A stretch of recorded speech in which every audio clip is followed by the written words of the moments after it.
আসসালামু আলাইকুম। তারামিয়ার রান্নাঘর থেকে সবাইকে স্বাগতম। আজকে নিয়ে আসলাম দারুণ একটি নতুন রেসিপি, মিক্স ভেজিটেবল রেসিপি। আমি চুলায় প্যান বসাই দিছি, তারপর দিয়ে দিলাম তেল, দিয়ে দিলাম পেঁয়াজ মরিচটাকে সুন্দরভাবে ভেজে নিয়েছি। এরপর দিয়ে দিলাম লবণ, আদা বাটা, জিরার ফাঁকি, ধনিয়ার ফাঁকি এবং হলুদের ফাঁকি দিয়া মশলাটাকে ভালোভাবে সুন্দরভাবে কষাবো।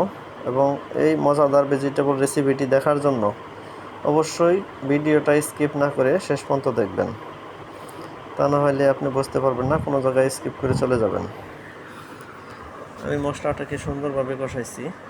এই পর্যায়ে আমি অ্যাড করে দিলাম গাজর, পেঁপে এবং আলু। এই সবজিটাকে হালকা লাইড়ে দেব, নেড়ে চেড়ে দিয়ে দিলাম। এরপর দিয়ে দিলাম বটবটি এবং পটল। এটাকে সুন্দরভাবে 2-3 মিনিট কুক করে নেব। দেখেন আমি কিছুক্ষণ কুক করে নিয়েছি। এরপর দিয়ে দিলাম পুঁই শাক, দিয়ে এটাকে নেড়ে চেড়ে দিয়েছি।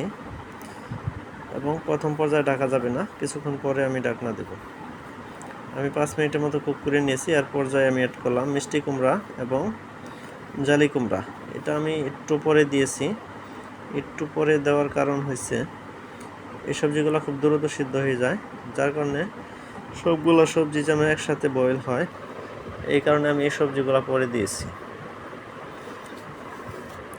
আমি ঢাকনা দিয়েছিলাম 5 মিনিট, মাঝখানে আবার ঢাকনা ছেড়ে দিয়েছি যেন পানিটা শুকিয়ে যায়। সবজি বেশি পানি থাকলে মিক্স সবজির টেস্ট পাওয়া যাবে না।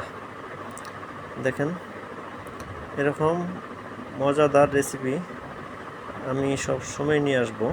আপনারা সব সময় চ্যানেলের পাশে থাকবেন এবং চ্যানেলটিকে সাবস্ক্রাইব করে দিবেন। যারা ফেসবুক থেকে দেখছেন তারা অবশ্যই লাইক ফলো করে দিবেন। লাইক ফলো দিয়ে সবসময় চ্যানেলের সাথে থাকবেন এবং বন্ধুদের মাঝে ভিডিওটি শেয়ার করবেন।